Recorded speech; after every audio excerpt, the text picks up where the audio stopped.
Hiya, it's Dark Shades, and this video is about it's okay to be me. Now, I wonder how many of you find yourself doing things that you don't really want to do. Find yourself with people you don't really want to be with. And you're wondering to yourself, why the hell am I here? Why the hell am I doing this?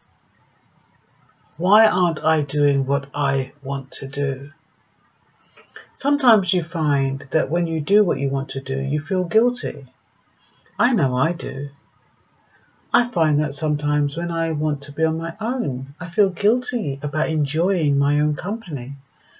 I have this innate belief that I should be sharing my space and my life and everything in my house with someone else, as though it's almost a sin to be not sharing what I have with other people.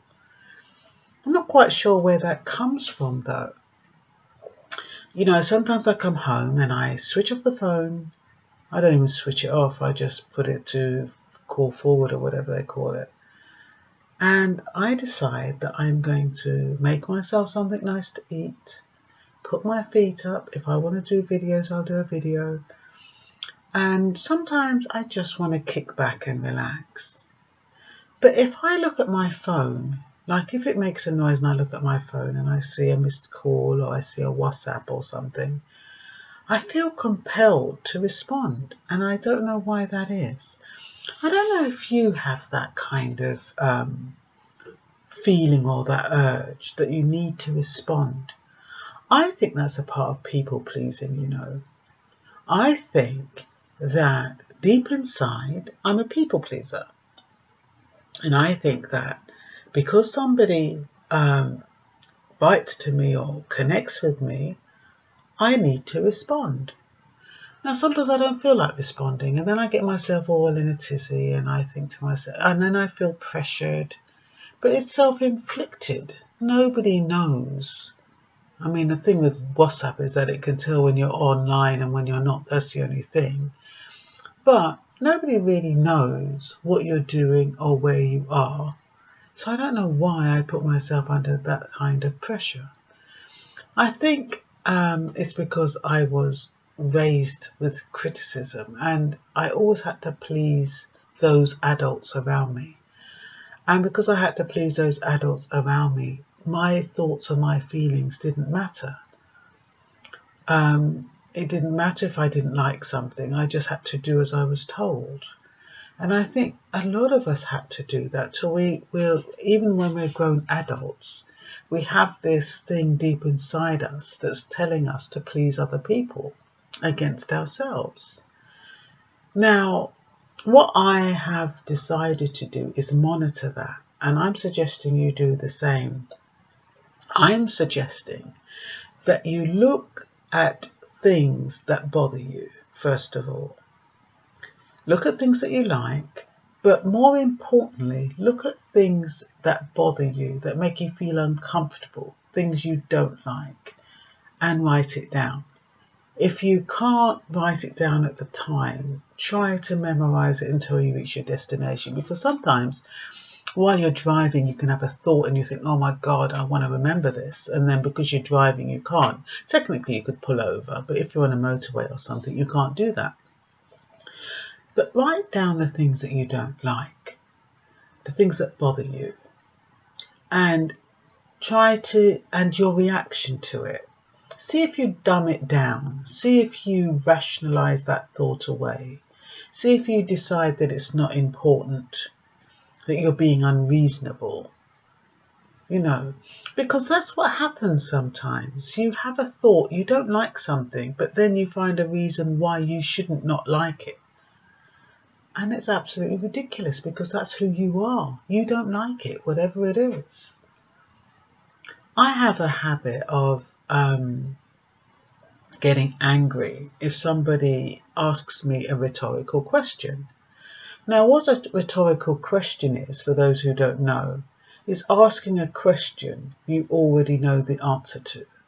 So if you're in a room and somebody says to you, oh, Myrna, is the light on? And they can see that the light's on. that gets my back up for some reason. I have some people say, oh, they know it's 1 o'clock. They know I go for lunch every day, 1 o'clock. And yet somebody will say, oh, are you at your lunch? And I don't respond.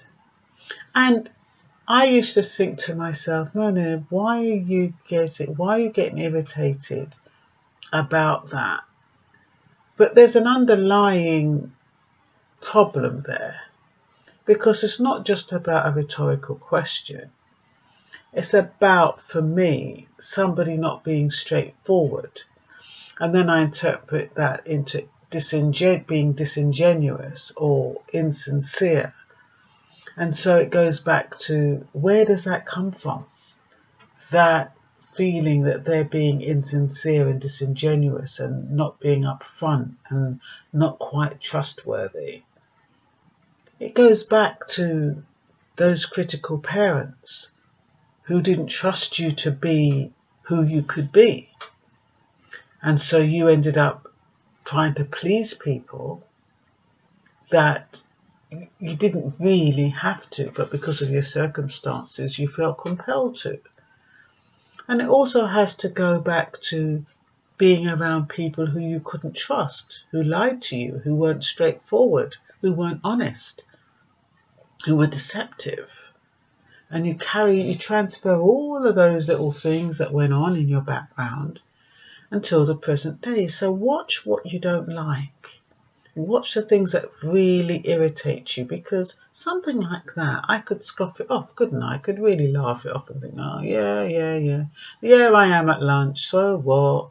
Did you want anything? I could play it off. I've noticed that I used to get irritated when I was driving behind a learner driver. And I used to think, oh my God, 20 miles an hour, especially when I wanted to be somewhere, 20 miles an hour. And they were always going the same route as me. You can't overtake them because you don't want to intimidate the new driver. And then I used to have to say to myself, but you were a learner driver once. How would you have felt if somebody was trying to pressure you to go faster? You'd have got nervous and you would have felt intimidated. So I don't do that anymore. And I realised that agitation was coming from me, and it was based on something. I'm not quite sure what, but it's always based on something, whether it's lack of control. You know, I wanted to control the time it took for me to get from A to B, and this learner driver was preventing that. So when you're irritated by something, it tells you something about yourself. So you need to look into that a bit further. Look at the things that really pee you off and say, why is that? Where is that coming from? It'll teach you quite a lot about yourself, you know, and it'll make you feel comfortable with yourself. It's okay. There's nothing wrong with it. You know, it's okay to be who you are. The same way it's okay to be me. People might not like it, but you can't please everyone. Life isn't about pleasing everyone, and being a people pleaser means you'll never be authentic. You'll never be who you were destined to be, because pleasing people, you're doing what's in their best interest, not what's in yours.